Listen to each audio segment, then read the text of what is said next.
Hello everyone, good morning. বুধবারের সকালবেলা ঝকঝকে রোদ উঠেছে আর তার সাথে ওয়েদারটাও আজকে ভীষণ ভালো।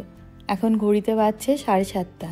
এই সময় টেম্পারেচার দেখাচ্ছে 20 ডিগ্রি সেন্টিগ্রেড আর বেলার দিকে মোটামুটি ওই 28-29 মতন হয়ে যাবে। কানাডাতে বছরের বেশিরভাগ সময় তো থাকে শীতকাল, তাই এরকম হঠাৎ করে যদি একদিন টেম্পারেচার হয়ে যায় 30 ডিগ্রি সেন্টিগ্রেড আর তার মধ্যে বৃষ্টি নেই, সুন্দর একটা হাওয়া বইছে বাইরে, এরকম দিন সকাল সকাল বেশ মন ভালো করে দেয়।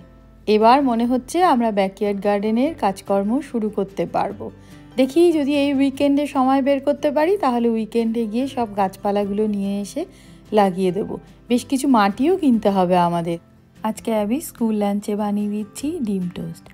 আমি যখন সেক্টর 5-এ অফিস করতাম তখন একটা সময় ছিল সকালবেলাতে খুব একটা ব্রেকফাস্ট করে বেরোতাম না, আর অফিসে এসেই হয় ম্যাগি খেতাম নয় ডিম টোস্ট খেতাম।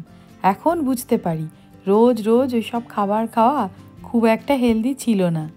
অ্যাবিকে তো এখন হোল হুইট ব্রেড যেগুলো হয় সেগুলো দিয়ে ওকে ডিম টোস্ট বানিয়ে দিই। কিন্তু আমাদের দেশে যে ডিম পাউরুটি খাওয়ার জন্য যে পাউরুটিগুলো পাওয়া যায় না, অনেকটা লম্বা আর একটু মোটা, মাঝখান থেকে কেটে তারপরে ডিম পাউরুটিটা বানানো হয়, সেটা স্বাদ একেবারেই অন্যরকম। ওই পাউরুটিগুলো আবার এখানে একদমই পাওয়া যায় না। এত রকম ব্রেডের ভ্যারাইটি, কিন্তু ঠিক ওটাই পাওয়া যায় না। ডিম টোস্টের আসল স্বাদ ওই পাউরুটিটাতেই ডিম দিয়ে করলে পরে পাওয়া যায়।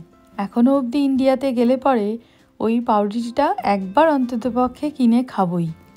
আর একটা পছন্দের খাবার হচ্ছে বাপুজি কেক, ওটাও আমরা ইন্ডিয়াতে গেলে একবার খাবই। এবার আসার সময় অনেকগুলো বাপুজি কেক কিনেছিলাম, কিনে দিয়েছিল বাড়ি থেকে, ভেবেছিলাম নিয়ে আসবো, কিন্তু লাস্ট মোমেন্টে আমাদের লাগেজ নিয়ে এমন হুড়োহুড়ি হলো, ওয়েট বেশি হয়ে গেছে সবকটা লাগেজে, অনেক জিনিসপত্র রেখে দিয়ে আসতে হয়েছে, তার মধ্যে জয়নগরের মোয়া আর বাপুজি কেকও ছিল। প্রত্যেকবার যখন ইন্ডিয়াতে যাই তখন ভাবি এবার কিছু শপিং করার নেই, সেরকম কিছু কেনাকাটা করব না। আসার সময় ঠিক দেখি প্রত্যেকটা লাগেজ ওভারওয়েট হয়ে গেছে। ইন্ডিয়াতে পৌঁছে সব ভুলে যাই, যখনই চোখের সামনে পছন্দের জিনিসগুলো দেখতে পাই অমনি কিনে ফেলি, আর ঠিক ফেরার দিনকে ওই রকম হুড়োহুড়ি ছুটোছুটি, লাগেজের ওয়েট বেশি হয়ে গেছে, কি করে ম্যানেজ হবে, এই সব চলে পুরো একটা গোটা দিন। অ্যাবির লাঞ্চ রেডি হয়ে গেছে, এবার প্যাক করে দিচ্ছি। অ্যাবিকে এখন লাঞ্চ বেশিরভাগ দিনই থার্মাসের মধ্যে করে, মানে এই হটপটের মধ্যে করেই দিই। খাবারটা বেশ গরম থাকে, অ্যাবি গরম খাবার খেতে বেশ পছন্দও করে দেখছি। আর অ্যাবির মর্নিং স্ন্যাকের জন্য দিয়ে দিচ্ছি একটা ফ্রুট, ক্যান্টিলোপ দিচ্ছি আজকে, সেটা অলরেডি প্যাক করে ওর লাঞ্চ ব্যাগ যেটা আছে সেটার মধ্যে ভরে দিয়েছি। অ্যাবির আজকে পুরো সামার ভাইবস, হাফ প্যান্ট পরে সকার বল নিয়ে স্কুল যাচ্ছে।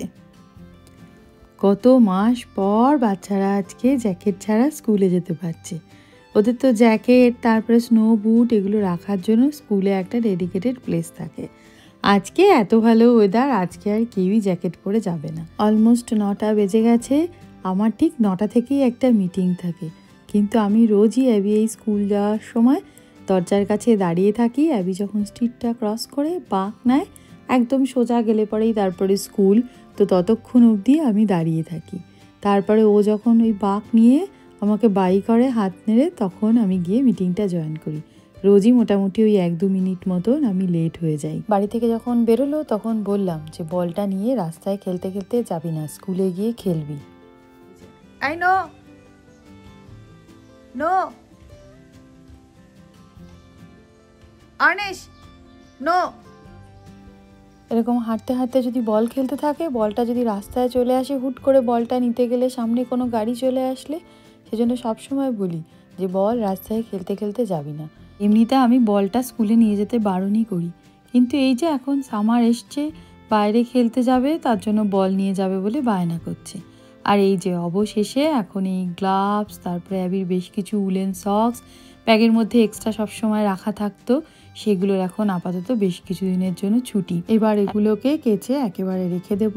অলমোস্ট ওই নভেম্বর মাসের শুরুর দিকে গিয়ে আবার হয়তো লাগবে এগুলো। আজকে আর আমি লাঞ্চ করার সময় পাইনি, এখন অ্যাবি স্কুল থেকে আসবে, তাই 2টো স্যামন ফিশ গ্রিল করলাম। অ্যাবি স্কুল থেকে ফিরে খাওয়া দাওয়া করে একটু রেস্ট নিল। এবার এখন আমরা যাচ্ছি অ্যাবির পিয়ানো ক্লাসে। আজকে অ্যাবির পরপর 2টো ক্লাস আছে, পিয়ানো ক্লাস আর তারপরে আবার সকার ক্লাস আছে। সকালবেলায় দেখালাম যে কি সুন্দর ওয়েদার, কিন্তু দুপুর থেকেই আবার ঝমঝমিয়ে বৃষ্টি হলো বেশ কিছুক্ষণ। এখনও ওই একটু একটু করে বৃষ্টি পড়ছে, তবে খুব একটা গায়ে লাগছে না। কানাডার ওয়েদার এরকমই, গরমকাল তো আসেই না, একটু যেই গরম হবেই অমনি সঙ্গে সঙ্গে বৃষ্টি টিষ্টি হয়ে আবার ঠান্ডা পড়তে শুরু করে দেবে। অ্যাবির পিয়ানো স্কুলটা পাড়ার মধ্যেই, এই 10-12 মিনিট মতন লাগবে হেঁটে পৌঁছতে, কিন্তু ক্লাসটা হয় মাত্র 45 মিনিটসের। আমি ওই 10-12 মিনিট হেঁটে যাব, তারপরে আবার বাড়িতে এসে আবার 15 মিনিট বসতে না বসতেই আবার আমাকে হেঁটে যেতে হবে। তাই ঠিক করেছি ওকে ক্লাসে পৌঁছে দিয়ে তারপরে আমার যদি টুকটাক কিছু কেনাকাটার থাকে সেগুলো একটু করে নেব। আশেপাশে অনেক দোকানপাট আছে, ওই ঘুরে ঘুরে দেখতে দেখতেও সময় কেটে যাবে ওই 30-40 মিনিট। তবে সকার ক্লাসটা আজকে হবে কি না জানি না। আগের উইক থেকেই স্টার্ট হওয়ার কথা ছিল, আগের বুধবার দিনও এরকম প্রচণ্ড ঝড় বৃষ্টি হয়েছিল। লাস্ট মোমেন্টে গিয়ে সকার ক্লাসটাকে ক্যান্সেল করে দিতে হয়েছিল, কারণ মাঠে পুরো কাদা হয়ে গেছে, ওর মধ্যে বাচ্চারা খেলতে পারবে না তার জন্য। আজকে অবশ্য ক্লাসটা অফ হলে পরে আমার ভালোই হবে। এই যে এখন বেরোলাম 5:30টার দিকে, আর তো বাড়ি ফিরতে ফিরতে মোটামুটি ওই 8:30 পৌনে 9টা হয়ে যাবে। ছাতা সাথে করেই বেরিয়েছি, কোথাও কোথাও প্রচণ্ড ঘন কালো মেঘ দেখতে পাচ্ছি, যখন তখন বৃষ্টি নামবে। অ্যাবির ক্লাস শেষ হলো, চলে এসেছি আবার ওকে পিক আপ করতে। এই 45 মিনিটসের মধ্যে আমার অলমোস্ট 20 মিনিটস চলে গেল অ্যাবির এক বন্ধুর মায়ের সাথে গল্প করতে করতে। অ্যাবি পুরনো ক্লাসমেট, মানে গ্রেড 2তে যখন পড়তো তখন ওরা একই ক্লাসে ছিল, মানে একই সেকশনে ছিল, তো সেই জন্য তখন থেকেই আলাপ হয়েছিল। তো অনেক দিন পর দেখা হলো, বেশ কিছুটা সময় গল্প করলাম। অ্যাবির আজকে সকালে ক্লাস, সন্ধ্যাবেলায় বৃষ্টি আছে, এখন দেখাচ্ছে 90% বৃষ্টি, কিন্তু ওকে আসতেই হবে। ওকে না, বাকি বাচ্চারাও এসছে, যে ছাতা মাথায় দিয়ে সকাল খেলতে এসছে। ওরা তো নয় খেলবে, আমরা বৃষ্টির মধ্যে ভিজবো। অন্য কেউ দিচ্ছে না ছাতা মাথায়, যে এই সামনে এসে দেখছে কেউ দিচ্ছে না ছাতা মাথায়, বলছে ওরা কেউ দিচ্ছে না ছাতা মাথায়। ওই যে আজকে এই ফিল্ডটা নতুন এসছে, ওই যে পাওয়া গেছে লোকজন। আর কতক্ষণ খেলা হবে জানি না। এই ছাতাটা দিয়েছে আমাকে, ছাতা, চশমা, জুতো সব দিতে হবে তো। সকালে জুতো পরবি তো, চল দৌড়াস না, দাঁড়া চল। আমাকে চশমাটা দিয়ে যা, হবে কিনা কে জানে। দেখ কি বলে। বললো হয়তো বাড়ি চলে যাও, একটা আসলাম নাথিং। আমি খুব দুঃখ, বলছে বললো হয়তো এখনই বাড়ি চলে যাও, তাহলে নাথিং। চলো দেখো বৃষ্টিতে খেলে কেমন লাগে।